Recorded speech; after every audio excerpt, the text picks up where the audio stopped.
Good afternoon, everyone, and a warm welcome from me to this event to formally launch Dr. Amina Isat Das's new book, Muslim Women's Political Participation in France and Belgium, which is published by Springer as part of the New Directions in Islam series. My name's Jonathan Davis, and I'm the director of the De Montfort Centre for Urban Research on Austerity, which I am very pleased is co-hosting this event in partnership with our Stephen Lawrence Research Centre. I'm honoured to be chairing this exciting session, so let me move on without any further ado to introduce our panellists. The author, Dr. Amina Isat Das, is lecturer in politics and a member of the Centre for Urban Research on Austerity, where she is co-lead on our racialized inequalities research theme. Her research interests include political participation by Muslims, the study of Muslimness in France, Belgium, and the UK, the study of gendered Islamophobia and countering Islamophobia. Our first panelist, Dr. Kennetta Hammond-Perry, is director of our Stephen Lawrence Research Centre, and she's reader in history. Her research interests include Black British history, transnational race politics, Black women's history, archives of Black Europe, and anti-racist movements for citizenship, recognition and social justice throughout the African diaspora. Our second panelist, Dr. Irene Zempi, is Senior Lecturer in Criminology at Nottingham Trent University, and she's published widely on hate crime and researcher positionality. She's provided written and oral evidence to parliamentary committees and been invited by the Law Commission to provide advice to the review of hate crime legislation in England and Wales. So the format of the session is a panel. So Irene and Kennetta are going to outline their thoughts on the book, after which there will be a three-way discussion with Amina. Then there will be a question and answer session for everybody on the call. The chat is monitored throughout, so please post your questions and comments there throughout the session, and after the preceding parts of the event have concluded, and we will aim to wrap up at 7 o'clock. Do keep an eye out on the chat for a discount code, which you will be able to use to buy the book at a highly favourable price. So I'm now going to hand straight over to our panelists, to Irene and to Kennetta, for their opening reflections. Thank you. Shall I make a start? Is that okay? That's great, thank you. I can also confirm that I am the reviewer of the book, and the review will be published in October. As a reviewer of the book, as I highlighted in my review, this book is a very important contribution to the literature of European Muslim political participation, and also voicing Muslim women's experiences in this regard. The aim of the book is to offer a comparative study of the nature of Muslim women's political participation in France and Belgium. Accordingly, the book outlines the principal motivations, the opportunities, as well as the barriers, the obstacles to Muslim women's political participation in France and Belgium. Importantly, the book draws on qualitative interviews with 29 women from France and Belgium who self-identify as Muslim and are active in terms of political participation. So in this respect, the book outlines their experiences, their perceptions of the role of European Islam, political opportunity structures, secularism, and Muslim women's dress in France and Belgium.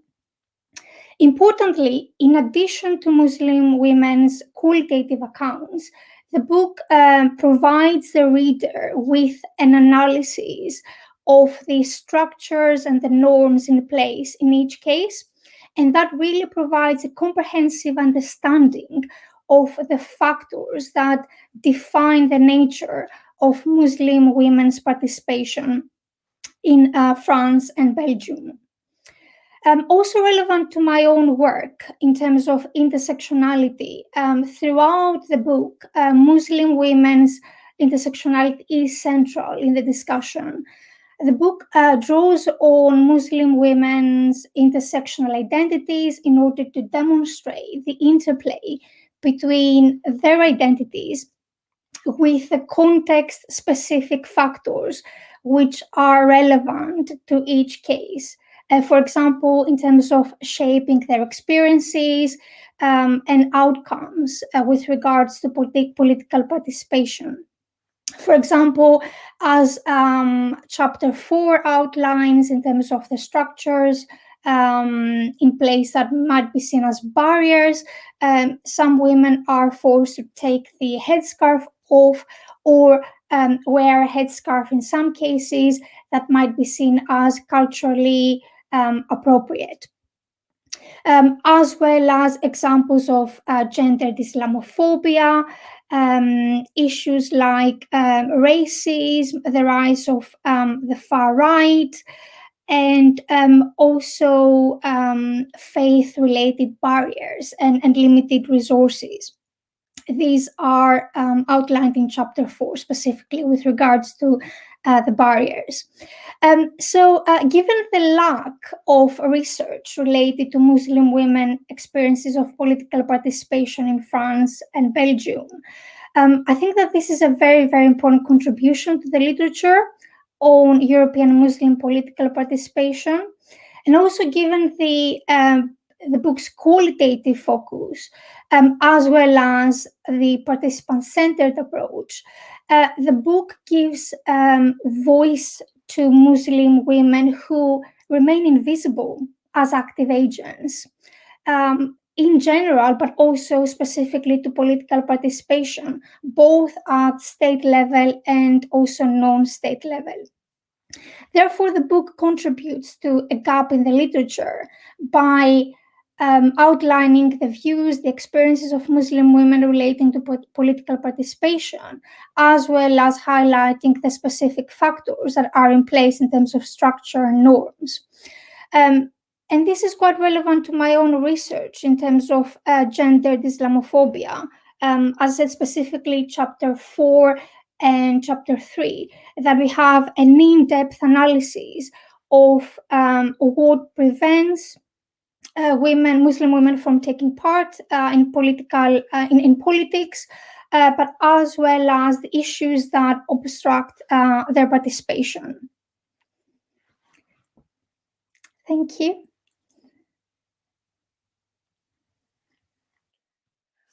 Hi, again, thank you, Irene, for that contribution. I'm looking forward to the continued conversation. And I just have a few just brief remarks as a kind of starting point in terms of reflecting on the book. There are really several key questions that I think are driving Amina's study of Muslim women's political participation in France and Belgium. But I think at the heart of the work is really a drive to understand what motivates Muslim women to participate in what I would argue are more formalized, legally recognized political spaces. And I think in the book, Amina is very explicit about sort of thinking about particular types of political spaces that are sort of legible, particularly in terms of kind of that more formal legal structure. And so thinking about their participation in these spaces and what factors facilitate and obstruct opportunities for political participation and I would argue as well to some extent political representation. One of the things that I find really compelling about the book is its comparative approach. And that's one of the things I definitely want to hear more about as we continue the dialogue. I think it's a really sort of fruitful and important framework to think about some of the questions that she's asking and posing in the book. And I think it's through the comparative approach that we're really sort of honed in on the importance of context. The book, I think, is a real reminder that the context of our inquiries really matters.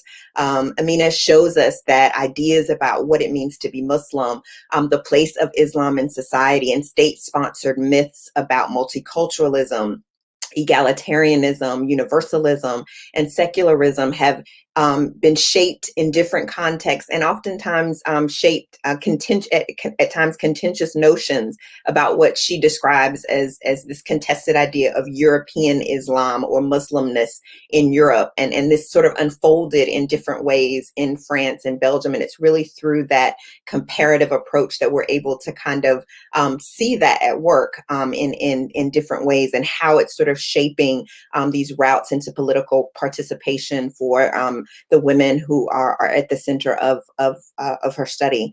I think one of the other things that's really exciting to think about is through Amina's work, we're able to see how Muslim women develop different strategies to navigate in the political sphere in response to differing articulations of gendered Islamophobias, particularly through the politics of dress, as Irene has sort of mentioned. Not only dress, but also adornment, and how they actively attend to the ways in which their bodies will be seen and read publicly. In the French context, there's attention to the ways in which, a decision about wearing or not wearing the headscarf, or retreating to safe spaces, or also managing the visibility of coverings through, sort of wearing something like a beret as part of a way in which one is adorning oneself. And I think those are really, compelling arguments to kind of unpick and sort of think about the motivations and how those strategies of participation are sort of being shaped through the ways in which women are thinking about how their bodies make certain ideas about Islam, about what it means to be Muslim, legible. And I think that that's really important to show that in terms of how it's playing out in these different contexts against these different backdrops. The last point that I'll just sort of raise in these opening comments for me, again, as Irene has highlighted, I think at the core of this study is the approach to kind of using interviews, Amina's approach to using interviews that really allow us to hear the perspectives and experiences of Muslim women on their own terms to some extent. And I just want to kind of share one of the quotes that really spoke to me as, kind of leading the Stephen Lawrence Research Center, but also engaged in these broader questions around justice. And there's one quote from a French interviewee. She begins, "There were inequalities all around me. I had a choice. Either I do what everybody else does and try to continue to have a normal daily life, or I could do something to change things." This interviewee goes on to say, "Justice in my career, in my religion, and in my political engagement in my religion, it is what God wants, justice for humanity. And in my political engagement, it is about justice. That means to help people out of poverty, to improve education, justice. That is really what motivates me. And I get that from my religion."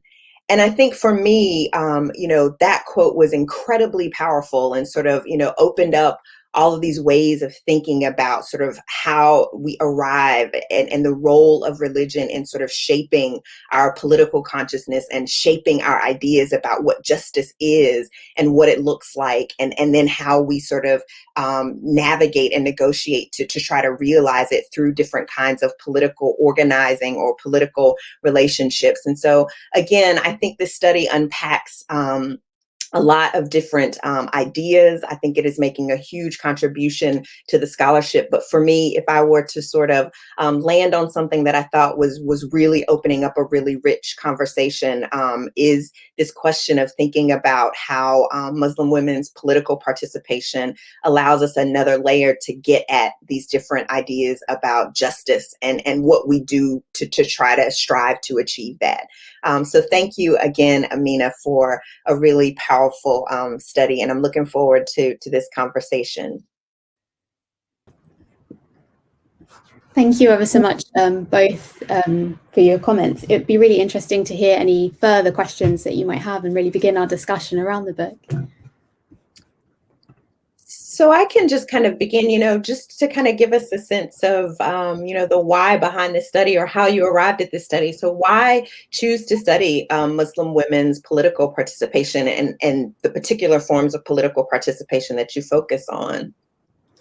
So I guess one of my key motivations, and coming as someone who is specialized in Francophone Europe and Francophone European politics, one of my key motivations was really about reframing what is understood by Muslim womanhood. And I looked to the sort of literature on Orientalism, like the work of Said. In particular, we see the figure of the Muslim woman constructed as, hypersexualized, submissive, oppressed, voiceless, without agency. And increasingly, with the proliferation of the securitization narrative, we see Muslim women taking on this position of threat. And I know, and many of us who are engaged in this type of research around those sort of racialized, gendered individuals, we know that there's a far more complex and nuanced picture that exists behind the scenes. And it's a complex and nuanced picture where, in this case, Muslim women have agency, and that they are diverse and they have voice. And this is something that we should inquire and that we should look to understand and develop a deeper awareness of. This is really one of my principal motivations for studying Muslim women and Muslim women's political participation, just really challenging the dominant narratives that exist around Muslim women. How do you define political participation in the book? So very briefly, I use Marco Martiniello's typology. I adapt his typology of immigrant participation in the Belgian sphere.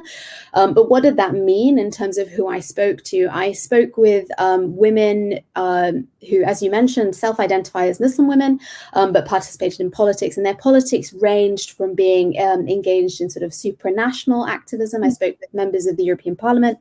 I also spoke with national representatives, and that would be in the two houses. Both France and Belgium have bicameral parliaments, and the two houses of the French and Belgian parliamentary systems.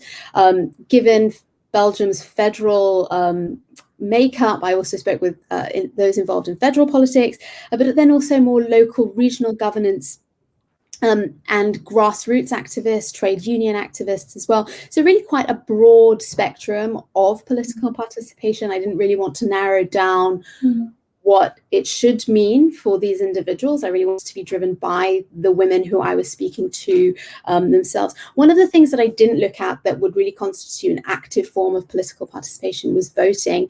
I opted not to look at voting given the differences that exist in terms of the legal frameworks around voting. So in Belgium, voting is compulsory, and you have about 88% turnout, generally speaking, at the polls, whereas in France, it's not legally compulsory to vote. So you have that disparity existing already. So this was one of the factors I didn't look at.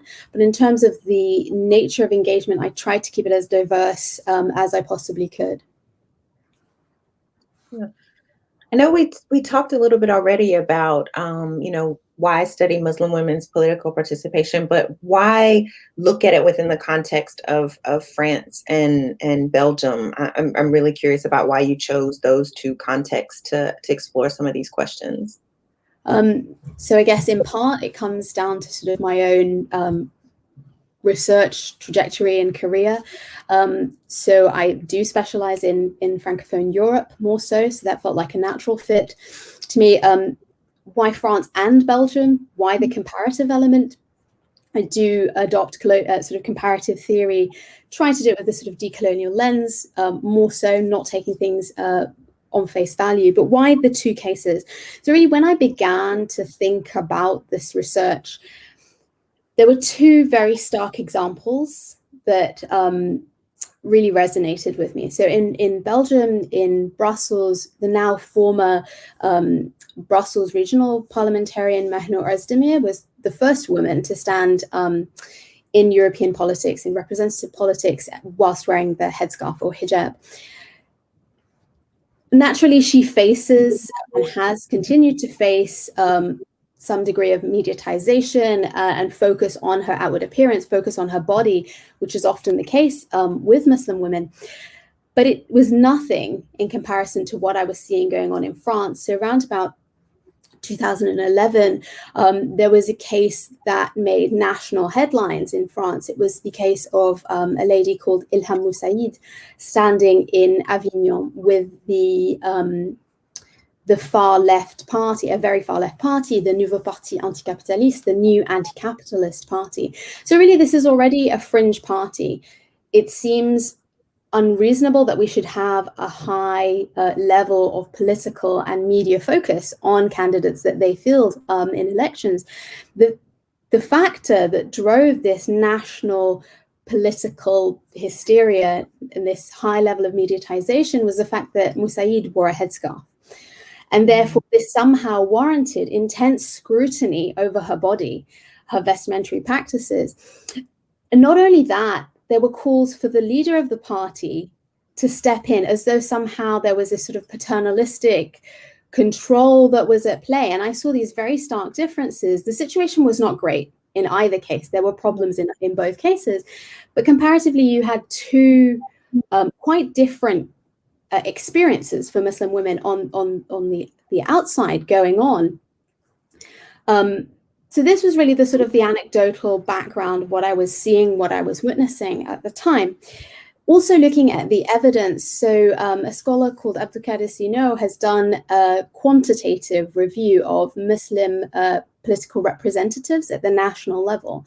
And his quantitative review comprises those who are identified as being Muslim political representatives, but it also uses France and Belgium within that larger analysis. So I did a deeper analysis of Sino's data to calculate the proportionality. So at what level per Muslim capita were you getting representation in France and in Belgium? And these were the two most extreme cases. So we often think about Belgium, especially Francophone Belgium, being a bit of an extension of France, but in fact, there are huge differences when we think of representation of marginalized individuals. So if we think of that proportionality, in Belgium, at the time Sino collected his data, there was a 1 to 1.35 representation of Muslims. So it's an overrepresentation, proportionally speaking. And this has been confirmed by scholars like Zibou, who've done more in-depth analyses of smaller areas, particularly she focuses on the Brussels capital region, but it's something that's seen time and time again in the limited research that exists on Muslimness in Belgian politics. Whereas in France, where you've got arguably the largest European Muslim population, the proportional rate of representation was 1 to 0.07. So it was massively underrepresented. Muslims were massively underrepresented in France. And again, we have the idea that these two cases could be somewhat similar. We have a cultural leakage or influence from France to Belgium in particular, but we have this enormous difference in terms of Muslim representation. And really, I wanted to know, why was this the case? Why does this happen? And sort of applying a comparative political focus, but also looking more broadly at the normative factors that exist in both contexts. When I probed the data that Sino has gathered even deeper, I found that at the time when he conducted his research, there were 12 Muslim representatives in Belgium. Of those 12, at the time he collected his data, 10 were female. So 10 of 12 were female. It's a huge proportion within this minority group. So even the female representation in Belgium was still over 1 to 1 ratio there. In France, where you've got a very limited representation, proportionally speaking, 3 out of the 5 representatives were female. So there's something about the intersection of the racialization as Muslims, ethnic difference, but also gender that was at play. And I really wanted to understand, why were these things, why were these statistics here? Why did we hear the anecdotal evidence in the two cases? Was it really as stark and as different as the initial study might indicate? Fantastic. Amina, could you tell us a little bit more about the research methods? I know we sort of mentioned it before, but if you could outline a bit more, how did you go about studying Muslim women's political participation? So very briefly, I conducted qualitative interviews with empirical fieldwork with those who identified as Muslim women and identified as participating in politics. Why did I conduct interviews? One of the main reasons was the gap in the field. There isn't necessarily as much qualitative evidence around Muslim women's voice, particularly in relation to politics. And I'm mindful of this absence of Muslim women's voice in the literature, but also the political context, the legislative context, the normative context. We're given this image, this dominant narrative that constructs Muslim women as these oppressed, voiceless individuals. But then we have political discussions, legislation being put in place that completely ignores the plethora of Muslim women's voices that exist out there. And I felt that if I were to take the time in my research, using the skills that I had, to really try to bring some of these voices out and to foreground and to showcase exactly those nuances, the complexities of Muslim women's engagement, I felt that this would go somewhat to some way to combating and countering the dominant narratives we hear around Muslimness and gendered Muslimness in particular. Part of my research as well, I adopt a feminist standpoint theory approach. So really, I'm interested in interrogating my own positionality within the research. On what lines am I an insider? On what lines am I an outsider? Who has access to these voices? How can you bring good and showcase and foreground and bring justice to these ignored and marginalized voices?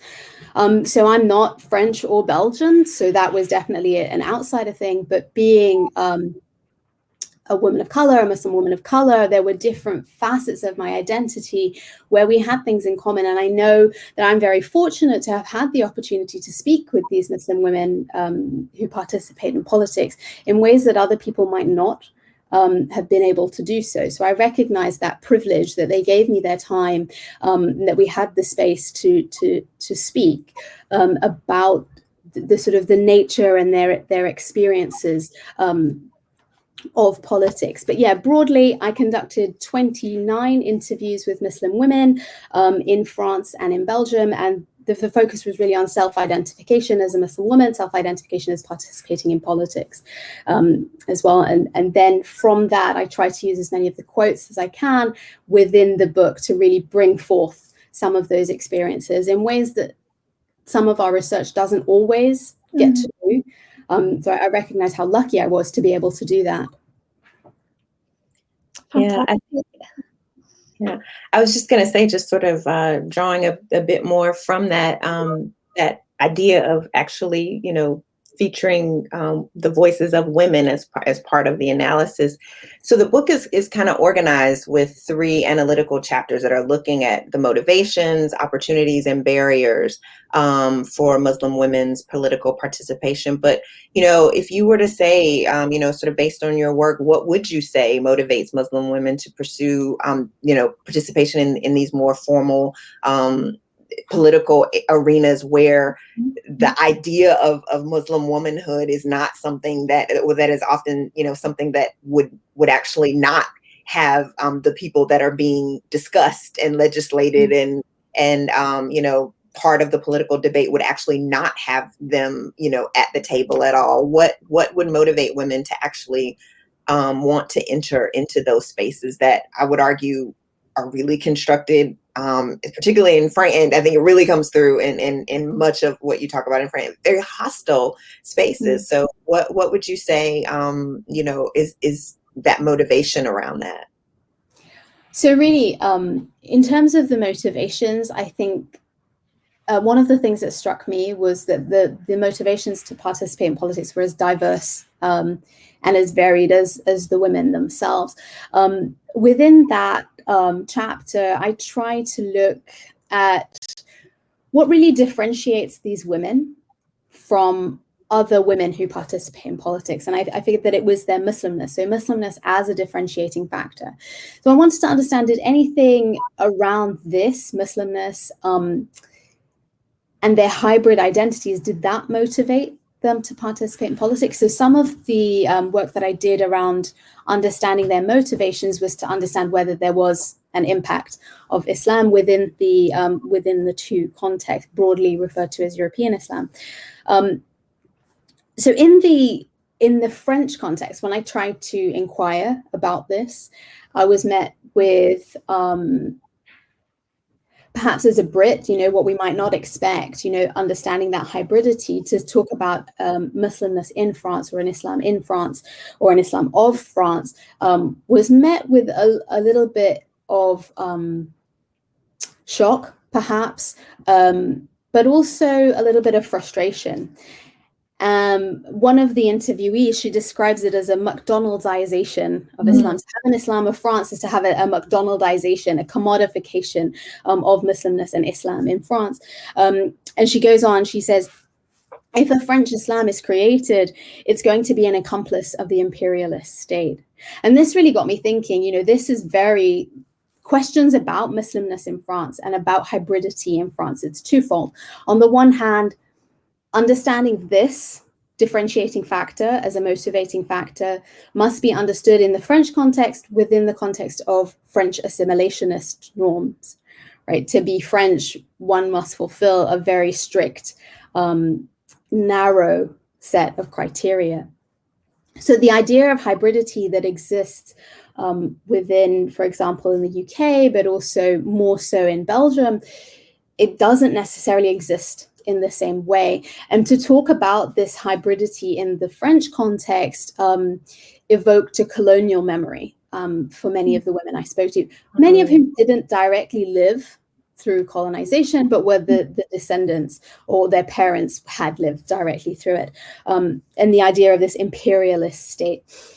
When I think about this, I think about the indigenous code, the indigène in France and the French colonization of Algeria, whereby, and I think it resonates with events that are going on in France today, whereby there were different controls placed on different Algerians. Remember that those in the colonized French world weren't all the same. They were ethnically different, but also religiously different. There was a marking out of Muslimness in French colonialism, and it came with things like deveiling ceremonies or following a very strict French version of Islam during the colonial period, but also then taxation of the differing, fluctuating taxation of Muslimness. And I think this is what it evoked for many of the French interviewees. But if I broke it down and tried to understand to what extent being a Muslim motivates participation in French politics, and I think then it was a little bit easier to understand and articulate, to separate out the colonial factor. One of the interviewees says, my political engagement, it's about social justice. And I think this might be from the same interviewee that you picked up on. And she says, that means helping people. And I get that from my religion. And for me, this idea that even within the very constrained assimilationist France, there is a hybrid identity that exists, not only for French Muslim women, but exists for the numerous diverse communities. We might think about the French Sikh community, for example, who've been caught up in some of the collateral of the French cracking down on Muslim women's bodies. So there are these hybrid identities. And the idea that Muslim values or Islamic values could influence participation in French society, French politics. I think for me as well, it contests the notion of and what we're often told about when we hear about Muslimness, the idea of a Judeo-Christian heritage that is very limited and pushes out Muslimness as being part of the European heritage. This is very much part of the European heritage. It shapes Europe, and it shapes Europe in very positive ways. The same interviewee, and I recall we were sitting discussing this, and she said, but if I were to express this, it would essentially be career suicide. She couldn't articulate those different facets of her identity. I guess on that note as well, there was a bit of a skew. So I had more Belgian interviewees than I had French interviewees.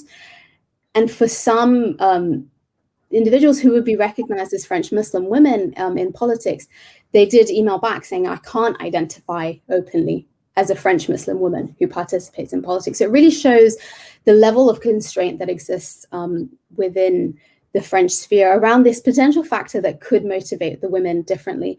In Belgium, it was comparatively a lot more straightforward, and I think something that British individuals might identify with. So in Belgium, you have a royal recognition of numerous religious groups, populist religious group. So since 1974, Islam has been recognized in Belgium. There's funding, there's religious education within the Belgian schooling system. Clergy, chaplain, and so on are supported by the state. So you have a bit more of an understanding that there could be space for Muslimness within the Belgian context. This doesn't mean that there isn't overt discrimination against Muslim women in Belgium or Muslimness in Belgium, but there is a little bit more space for hybridity. And one of the interviewees says, at the beginning, I used to think that my political participation was the same as that of everyone else. But then one day I realized we combine Muslim values, which are universal, and European values. And that's when I became very, very proud. So in fact, this hybridity of identity, although it might construct barriers, as we might discuss later, it actually is a source of pride and positive contribution. So it challenges a lot of the ideas that circulate around the place of Islam in Europe or the place of Muslimness in Europe. And I think challenging that dichotomy that we see employed, particularly within far-right discourses.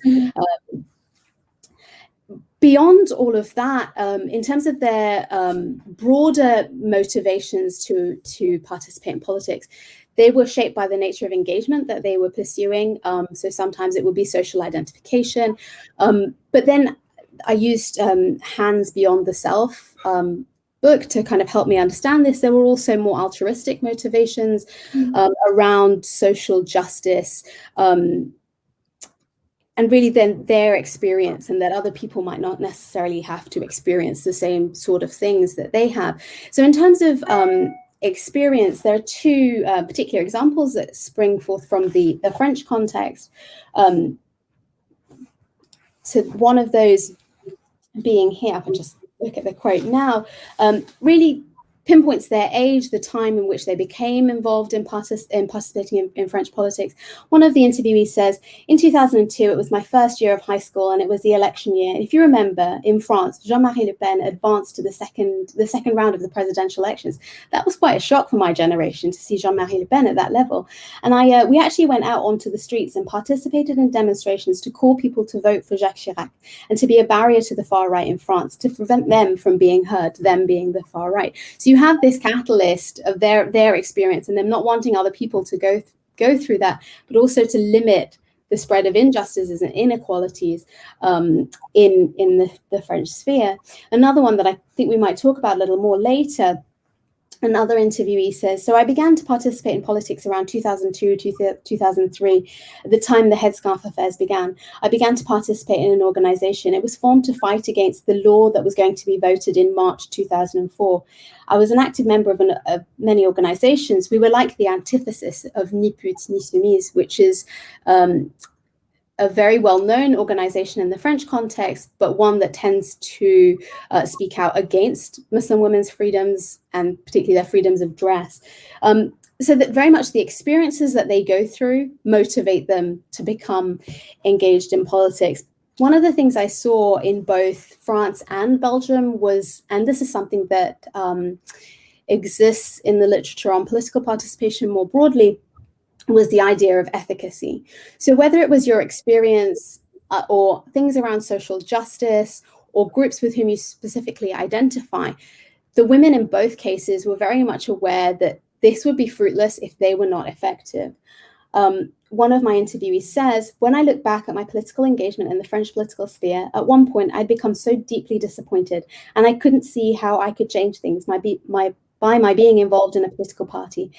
And then I just decided, don't waste your time. In fact, that was a realization. So I said to myself, in fact, we can change things, but we don't need to be at that level, state party politics. You see, on the contrary, there is more of an impact in the long term via engagement at the non-state level.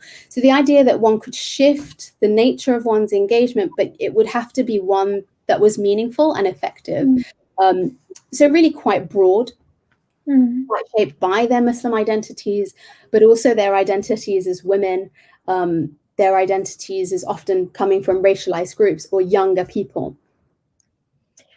In terms of finding opportunities to political participation in both contexts, where did these women find these opportunities? So in terms of the opportunities, this is where I do a bit more of an analysis of the political opportunity structures and looking at the more formal examples in France and Belgium. So really, political opportunity structures are typically characterized as being open political opportunity structures, which are more, which tend to have more space for a wider representation within politics, or closed structures, which are then comparatively more limiting. So the French political opportunity structure, if we're to compare and contrast it with the Belgian political opportunity structure, is definitely comparatively more closed. It's majoritarian in nature. There's around two key effective sides or parties. There are some inclusion measures. So whilst you have the dominance, and we see this replicated in many other political structures, you have the dominance of often whiteness, but also middle class, socioeconomic status, a certain level of education, a certain level of privilege persisting. In France, there are some measures to try to push that, to change that balance, particularly along the lines of gender. So there's a gender parity bill that's been in place since 2001. In France, that was met with a great deal of hostility. And there's discussions as to whether or not it's just a tokenistic move away from that sort of typically structurally white and structurally male representation. One of the key areas I found in terms of opportunities for Muslim women in France to participate in politics was around the Loi d'Association, so the law of association, implemented in 1901. So it was the idea that rather than being involved in state level politics, they could find associative engagement space, that, you know, that if the formal limited, then there was space to do something themselves. In Belgium, it's comparatively more open, and that's down to it being a proportional system, proportional political system, but also the federal constitution of Belgium, that it's made up of these competing regions or different regions. You have gender parity, but that was preceded by a 2/3, 1/3 law, the Smetto back in 94, and then 2002 gender parity. So there wasn't as much hostility to the idea that women should have a seat at the political table to be represented in the sphere. That's comparatively less hostility. And then there's also linguistic quotas that exist in Belgian politics. So there's the idea that there could be someone who speaks a different language to you that has a space within Belgian politics, and that's typically along the lines of the Dutch-speaking Flanders region, the French-speaking Wallonia region, and this very small Germanophone region. So there is an idea that there could be more diversity along gendered lines, as ethnic lines, as well within Belgian politics. And then, as I mentioned, compulsory voting. This shapes the opportunities that Belgian Muslim women encounter to participate in politics, really can be described as ethnic minority vote seeking. So the idea that you have a proportional list-based system and everybody must vote, and they have a D'Hondt calculation, so everybody must vote, then these minoritized individuals become influential figures. They can swing key votes. We have smaller discussions around that in British politics, but it's definitely more influential in the Belgian context. And really what this meant is that the women with whom I spoke found that they were being approached by parties to participate in Belgian politics, which is something that we might not typically expect to see within the French case, and maybe also not within the British case. A quote here that really sums that up. An interviewee says, "A woman from the political party CDH came looking for me. She asked me, 'What do you think of the political situation? Would you like to change it?' And so on. She said to me, 'Oh, you are interesting. You have a good profile for a future candidate. You must come and see me. Come to CDH. We need you.' So the idea that there was a particular image or profile that these Muslim women had, they were women, they could fill parity requirements. They could also secure or swing ethnic minority voters, racialized Muslim voters. They suddenly occupy something of value within the Belgian political system. So one of the ethnic minority factor, another interviewee says, the fact that I have a foreign background, that played a big role, because if I'd been in a different area, maybe in another town, I wouldn't have been elected. But in this town, there are lots of Turks. Muslim Turks. So inevitably that played a part, that helped. So this individual found a space by being of a Turkish background in a predominantly Turkish constituency to then be elected. Beyond that, not just gender and ethnicity or Muslimness giving the opportunities or creating the need to include these Muslim women. The D'Hondt calculation method, so they have proportional lists in Belgium, and voters can vote for precisely who they want to vote for on the list system. So it's not necessarily the top two that we might see in other lists. And this interviewee says, so in effect, the party placed me badly, 18th. And initially, the party only had 2 seats. So you're either in the top 2 or you won't have any chance of succeeding. Personally, I was 18th on the list. So I worked really hard. I campaigned lots and I had the 3rd highest score. And the party won a 3rd seat. So I was elected. So because of that particular makeup of Belgian politics, perhaps accidentally, you see Belgian Muslim women securing representative roles within Belgian politics. And for me, this sort of nuanced analysis that I was able to look at in the book, in that section, really puts into question discussions around Muslim entryism to politics, the notion that Muslims only come into politics because, they're trying to take over. The idea that actually parties, as part of their power securing strategies, are inviting Muslims to participate in politics. It puts into question some of the ideas that we might have around Muslims and political engagement. Yeah. So you've talked a little bit about some of the things that are kind of facilitating that political engagement. Could you say a bit more about some of the kind of things that are presenting barriers and limiting that political participation in both these different contexts? Yeah, I think I could potentially talk about this all day. Potentially, that was the biggest section of the book, and obviously to cut it down for word counts. One of the key factors, particularly in the French context, was the national debate around laïcité. Very loosely translates to secularism, but secularism doesn't really hit the nail on the head if you want to think about the nuances within secularism in the French context. So very broadly, in terms of history, laïcité sort of emerges within sort of Enlightenment philosophy. It's first mentioned in French law in 1905, and it's supposed to ensure a philosophical but also a political separation of faith and state. And at that time, it would have been the Catholic Church that was intended to be separated from political power. It's supposed to ensure neutrality of the state and the powers that be, and it's supposed to ensure freedom of faith for French citizens and people within France. You have the right to practice your faith, and that's more broadly represented again in sort of European law.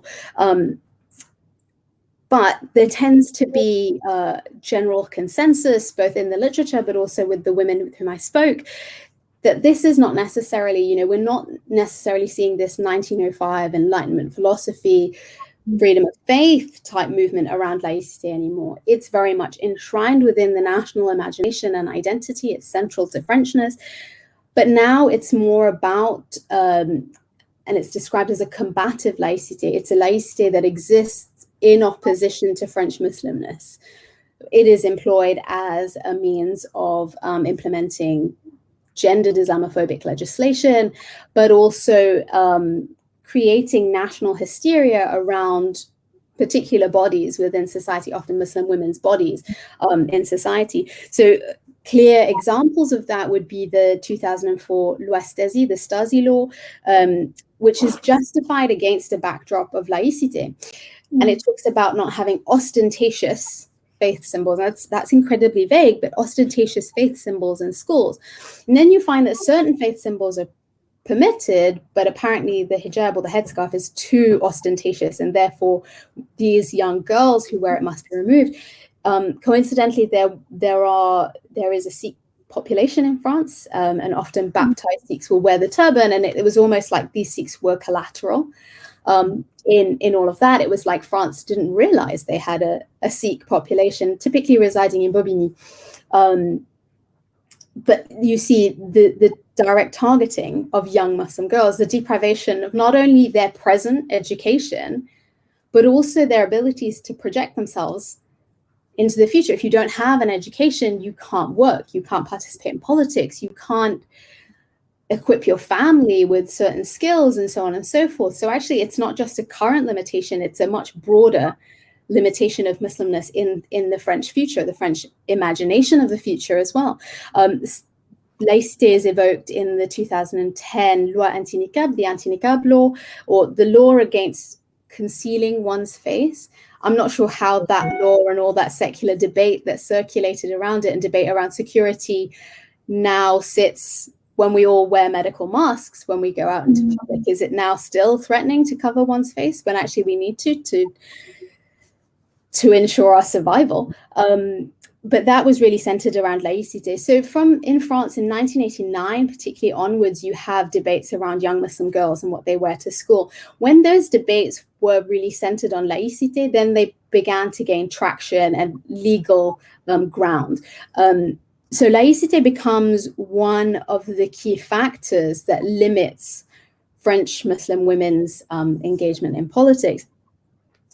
So in Belgium, that formally can't exist because constitutionally religions are recognized within the nation, but you have this sort of slippage and influence of the French norms around secularism influencing the Belgian sphere. And I would argue, if we look at recent news from Germany, for example, or Switzerland a few months ago, it's not even just influencing its direct neighbors, it's a much broader global influence that laïcité can exert as sort of setting this barometer. So really around laïcité,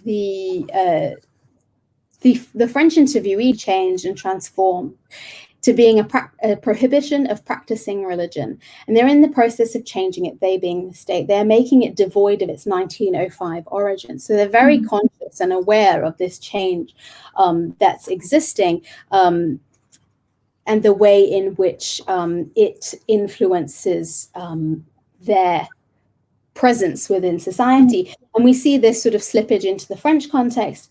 An interviewee says, now here in Belgium, we're really influenced by the debates on French television that are broadcast here. So there are lots of amalgamations made between our secularism and secularism in France.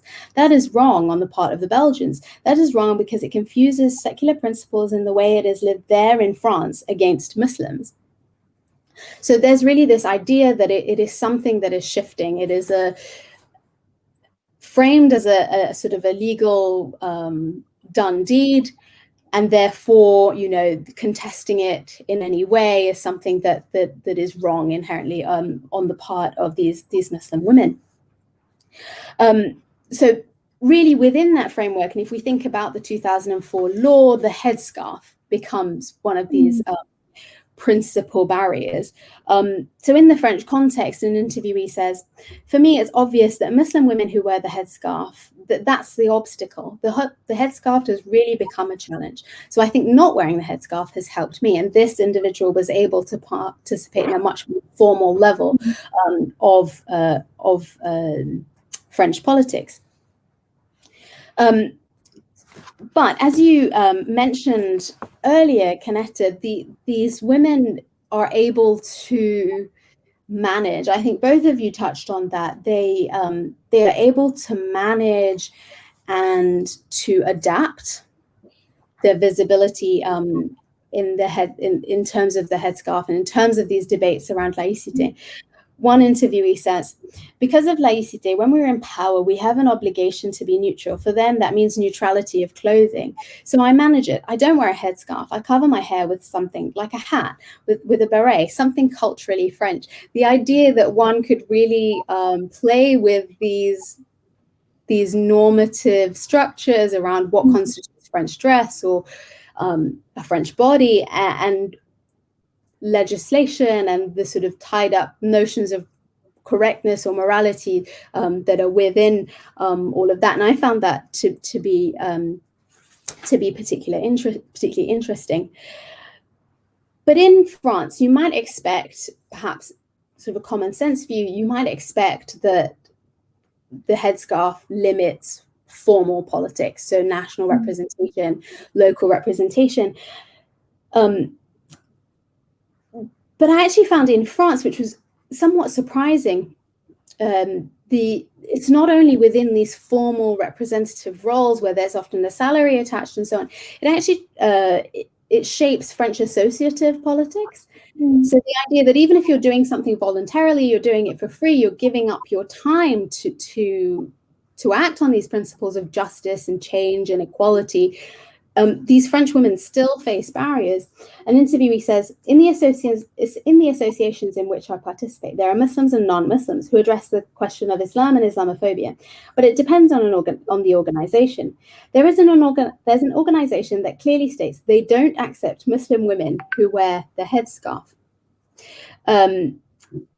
So the idea that even if you're giving your time for nothing, it can still be a problem. Your body can still be a problem. This shows the way in which I think laïcité is so deeply entrenched within French society.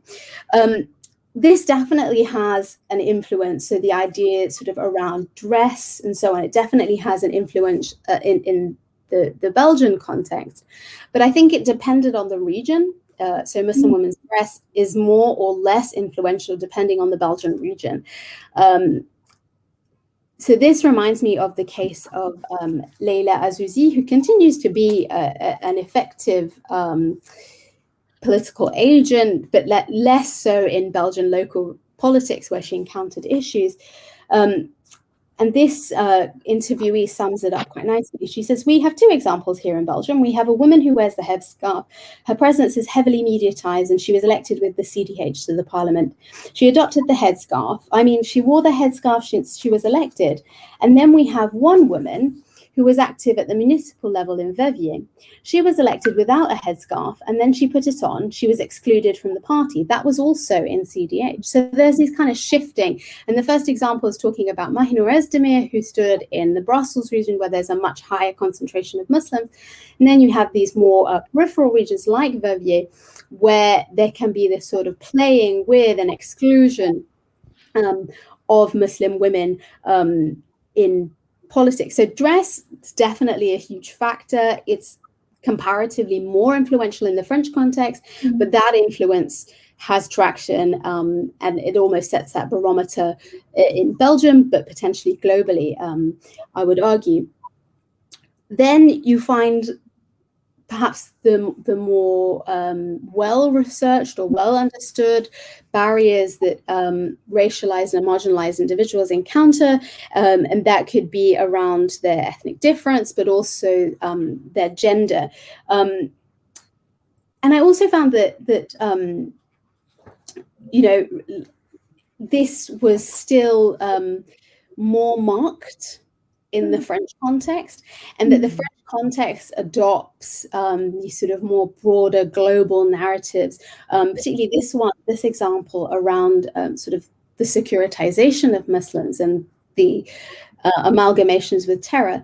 This interviewee says, one day in Ramadan, I was fasting. I was in the Senate and there was a public meeting and I wanted to speak. One of my friends was there and I said to him, can I speak before or after you? That way I could have time to have a coffee at 6 o'clock. I remember the exact details. He said to me, why? I said, it's Ramadan and at 6 p.m. I need to break the fast. So I can either go before you or after you. He said to me, I didn't know you were an Islamist. I said, so what? I'm fasting in Ramadan. That doesn't mean I'm an Islamist. So this idea that even these Muslim women who find space, who are not constrained by their dress, still encounter these narratives around Muslimness and these amalgamations with threat that we might not necessarily expect to see. But I think it shows the normalization of all of this in French politics in particular.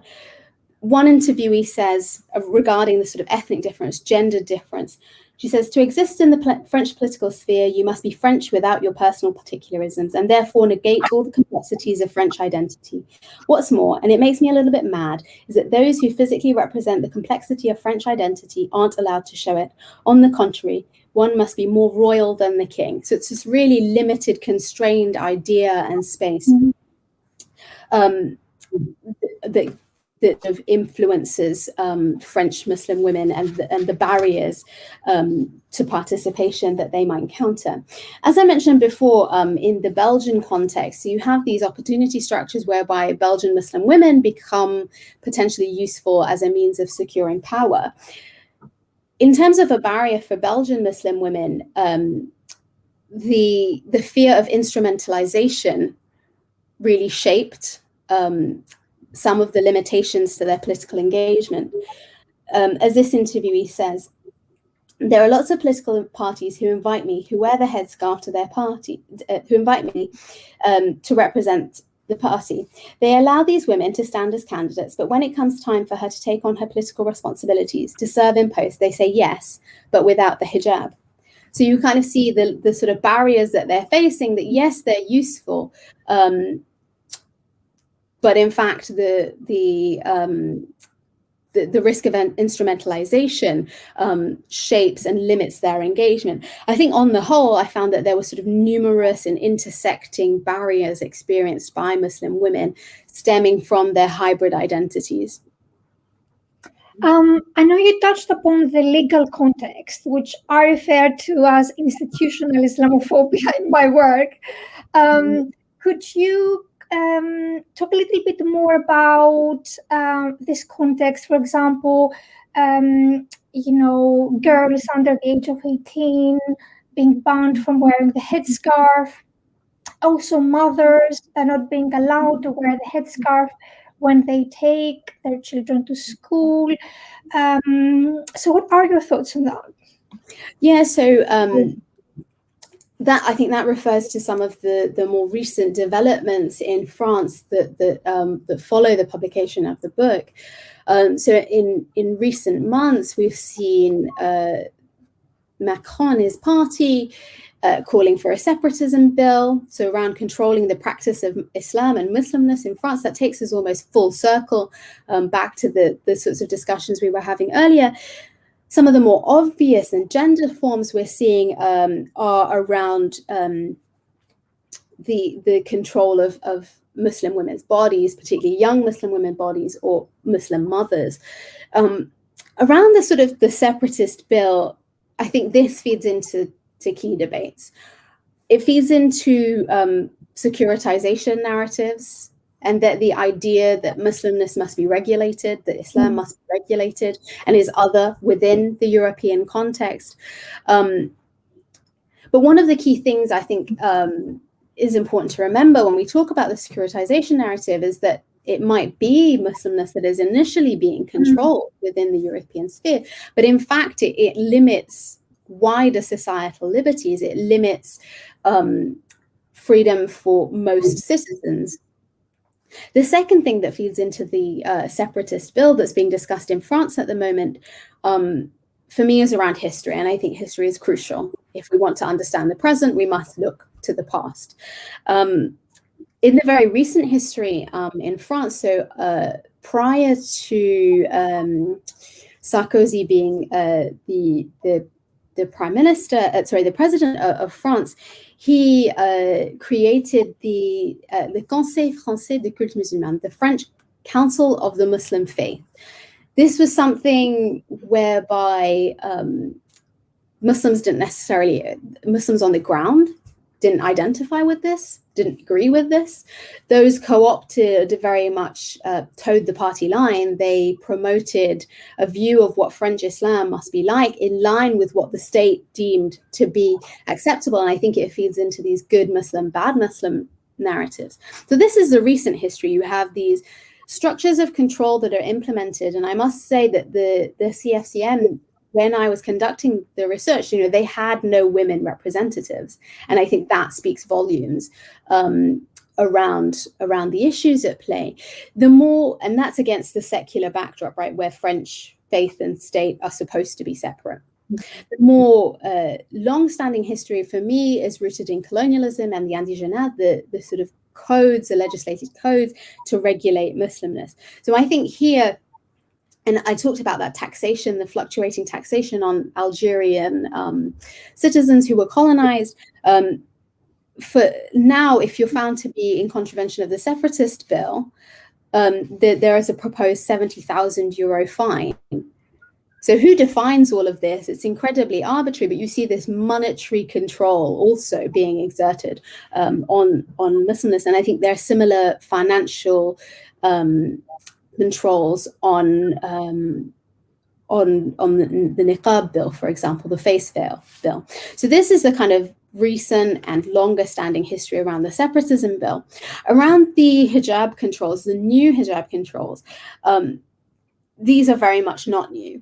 So there's been, in the recent history, there's been long-standing debate around women, Muslim women mothers who go to pick up their children from school or participate in school trips.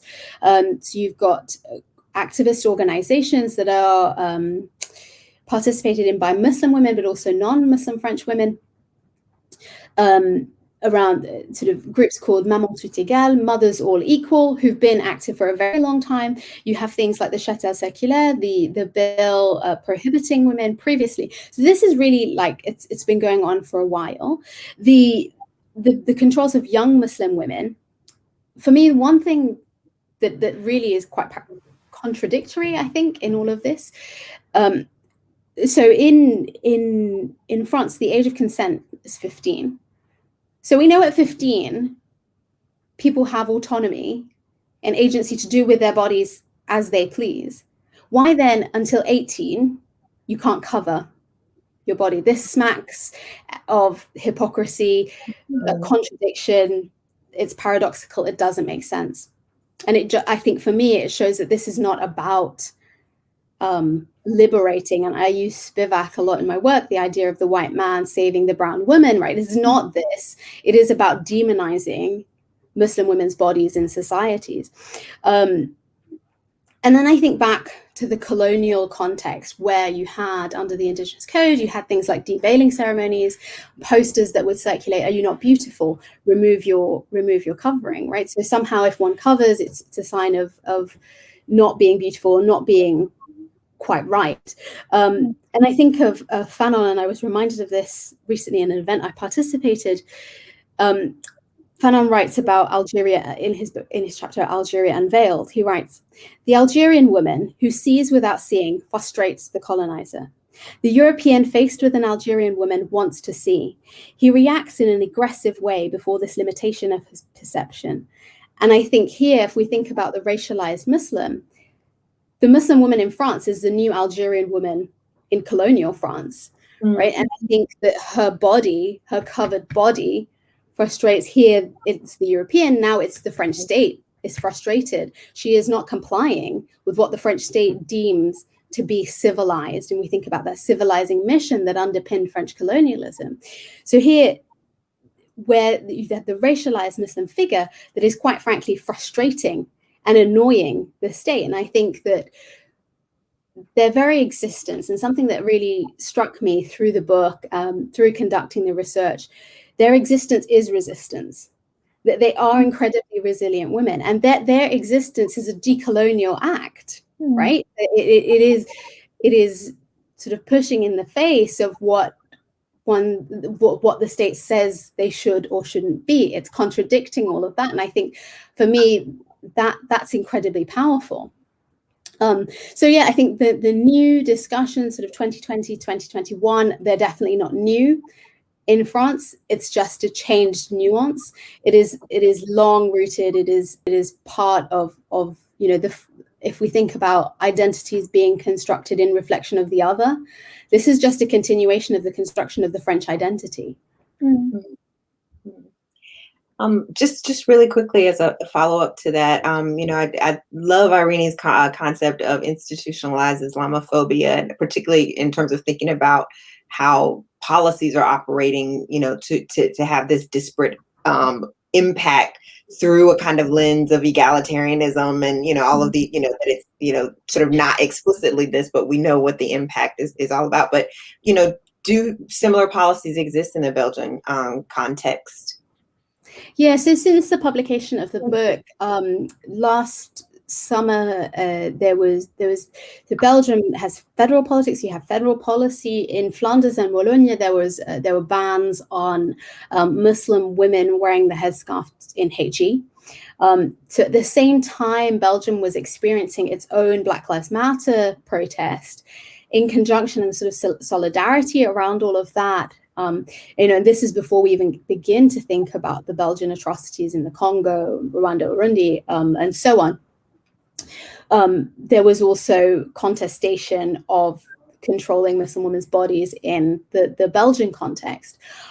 Since the book is published, the bill has been overturned in Wallonia, but still persists in Flanders. And then you have very local policies at the university level saying, we won't uphold all of this. And sometimes I do think, even if this sort of legislation is overturned, or you have local contestation at sort of local institutional contestation, I think the damage is already done.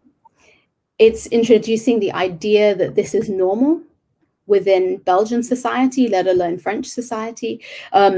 I talked about the 2004 law. So in France, you have the Stasi law, which talks about ostentatious faith symbol.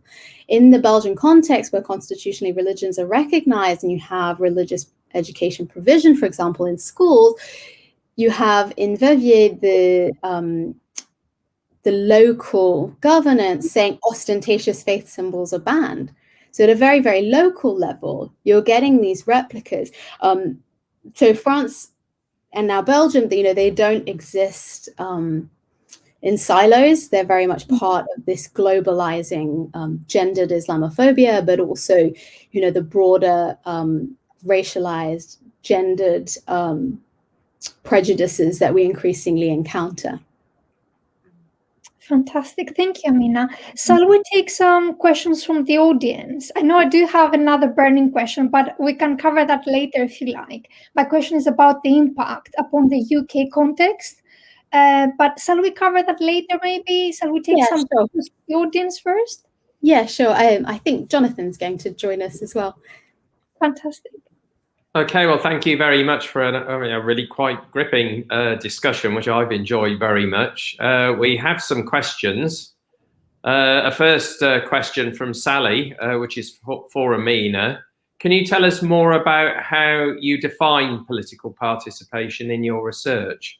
For example, did you come across different types of participation that Muslim women undertake, depending on the context of their everyday lives?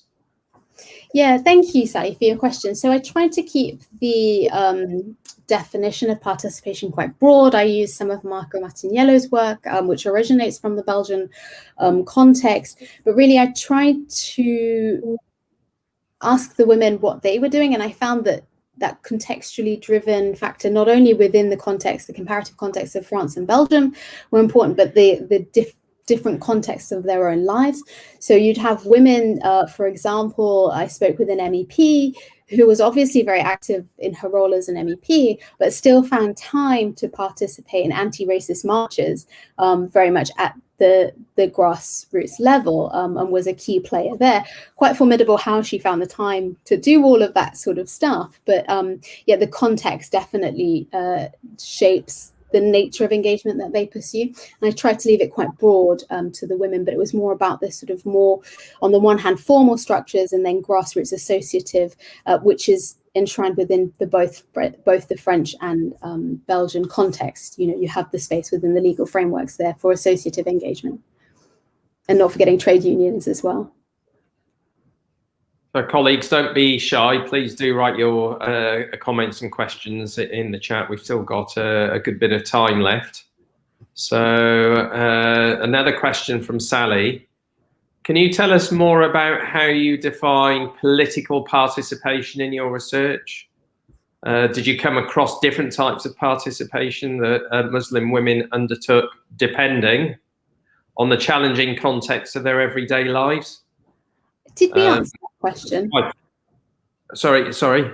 Did we answer that question? Yeah, I'll pause there and then come back to the end of that question, which is another question.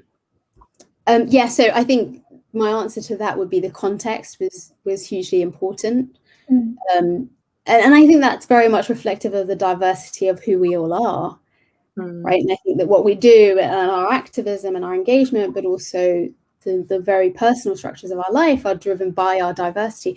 And I think that's also important, to recognize Muslimness as being diverse, right? We're always told of this sort of monster Muslim monolith that's kind of lacks any heterogeneity. And I think that even looking at participation, there was incredible heterogeneity, and that context is important. Okay, there's a few more starting to appear. Could you give an example of how the Muslim women you interviewed used agency to deal with challenging political structures? Yeah, so I think their agency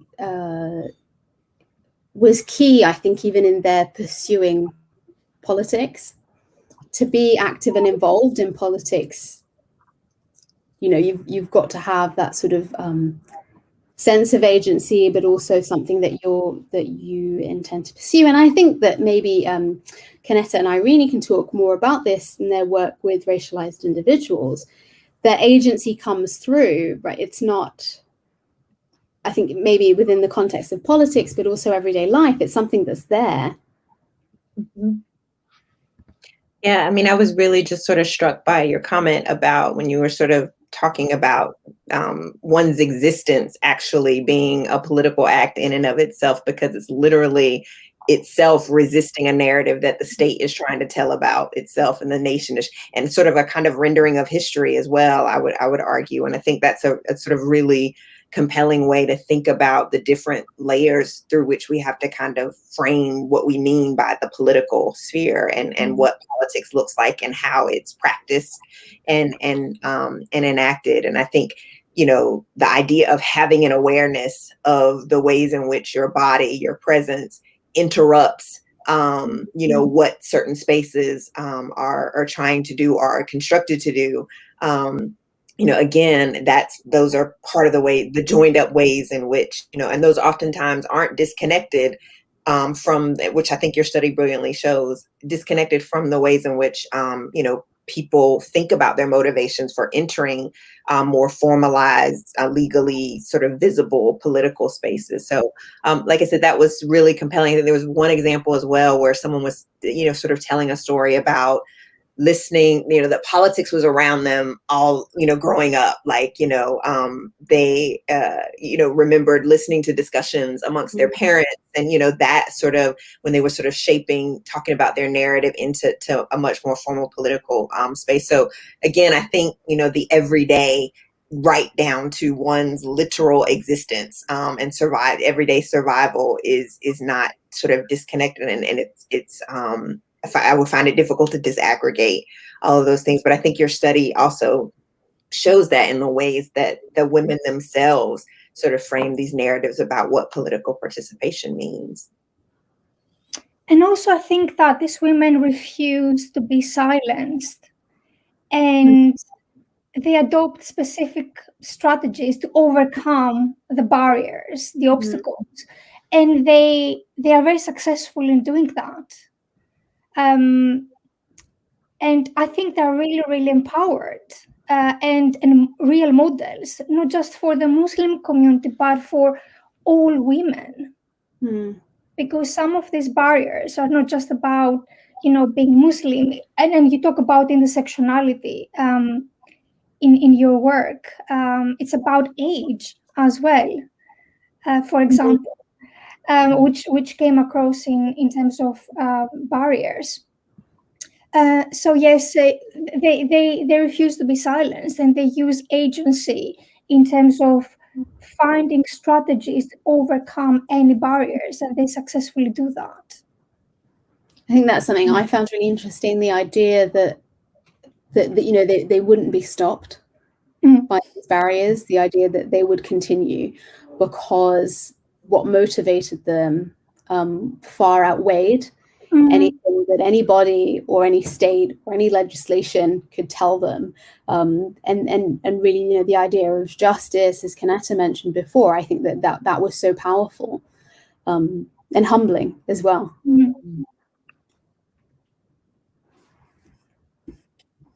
So we have a question from James Evans here, who's saying, you mentioned Dr. Said's work. I don't know if are we talking about Edward here? Where does that come in? Yeah, so I think I find a lot of Said's work hugely influential in the way in which he challenged the Orientalist framings of what constitutes otherness, but also what constitutes Muslimness. And yeah, so I think the way in which he describes, and particularly in my work, the way in which he talks about the figure of the Muslim woman, but also the figure of the Muslim man, is important because we see Muslim women fitting into this dominant narrative of the suppressed, oppressed, controlled, but then also the sort of hypersexualized one who must be seen. We see all of that playing out, but then we also see this, and I talk about it in the book, almost like the woman paradoxically occupies this controlled position that Said talks about in the Oriental figure. But then she also occupies the position of threat, which was typically, and sort of Orientalist approaches, was reserved for males, right? So, and I think that then we tie it into current policy, it's really into securitization, that the threat of Muslimness must be controlled. In the book, I talk about Fadela Amara's work, and she talks about soldiers of green fascism. So these women could either be controlled or brainwashed, or they could be, and the third category she talks about is this soldiers of green fascism, and they're taking on what Said describes as typically being the barbarian Oriental male figure.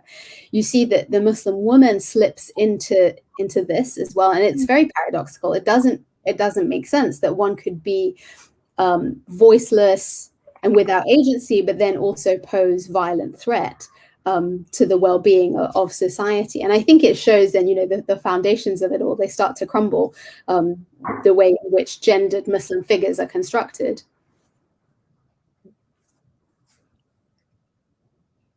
I think we have one for just scrolling through the chat. I think we have a one further question, which David will post when I read it out, which is, how much do you think the suppression of Muslimness relates to the suppression of women in general through dominant political structures in France?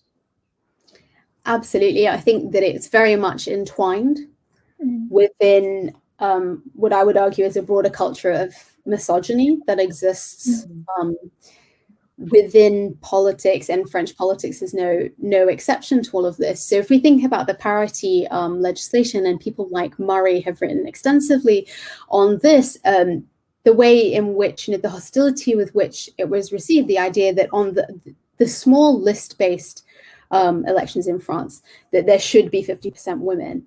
included. Why? I'm not sure why that should be met. No, I am sure, and I do understand why in the French context that's met with hostility.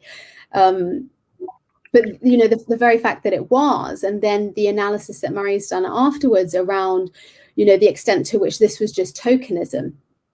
So was the inclusion of women just something that France had to do?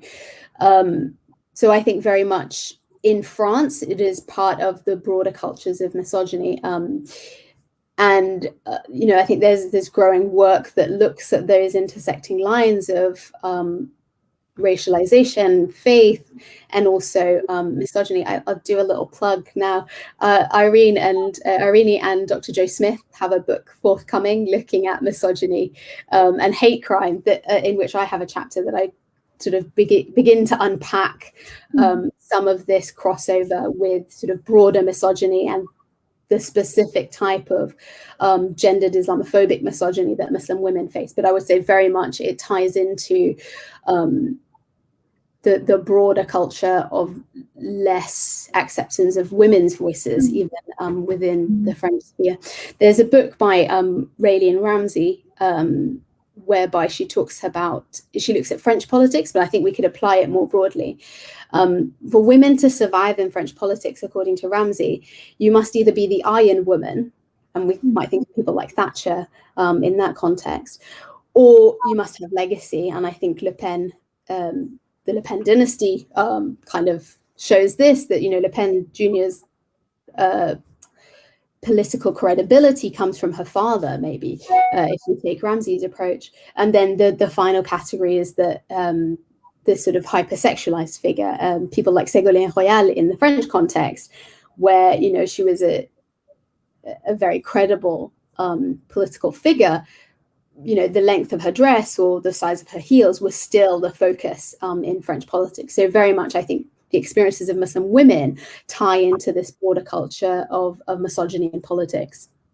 Yeah, I was just going to ask over, I know we were sort of pressed for time, but I thought that was a really interesting point. It made me think about Moya Bailey's work on misogynoir and the need to kind of have a very specific way to conceptualize the particular forms of misogyny that are sort of directed at and experienced by Muslim women. So I'm just telling you all, I think we need some conceptual language to kind of get at that, because I do find Moya's term really useful to kind of differentiate a bit more, that it's not just a reflection of a kind of general misogyny, that it's experienced and articulated in very specific ways. And so I think what you're saying is really useful in kind of, laying out that there is something. I mean, obviously it's not universally, in terms of all Muslim women, but sort of trying to find another layer to not just sort of label it as a kind of, this is just another form of kind of misogyny that's experienced by women in society, or a gendered form of violence or oppression in society. Absolutely. And I think Moya Bailey's work is really interesting. This isn't something I necessarily looked at in the book, but I'm very conscious of more broadly in the field, right? Misogynoir also applies to the experiences of Black Muslim women that we don't even necessarily think about. So then it's sort of these intersecting misogynies that exist. And I think, having the discussion and consideration of all of those is helpful. Okay, with apologies to James that we haven't been able to get to his second question, I think we now have to sadly wrap up as we're reaching our 7 p.m. deadline. So I would just like to thank Amina very, very much for speaking so knowledgeably and powerfully about her fantastic research. It's clear that the book is a vital contribution to the work of empowerment that it also, at the same time, discloses. And thank you also very much to our panelists, Irene and Kaneta, for their very astute and stimulating contributions. It just remains for me to draw colleagues' attention once more to the discount code, so you can pick that up and order the book. at a better price for, I think, a week or two. So do go ahead and do that. Buy Amina's book, and also note the links to future events that are being organised by Cura and the Stephen Lawrence Research Centre over the coming weeks. So thank you to everybody who we've not been able to see because of the format on the call, and for engaging with the discussion. We look forward to welcoming you again to another discussion in the very near future. Goodbye for now. Bye, everyone. Bye. Thank you.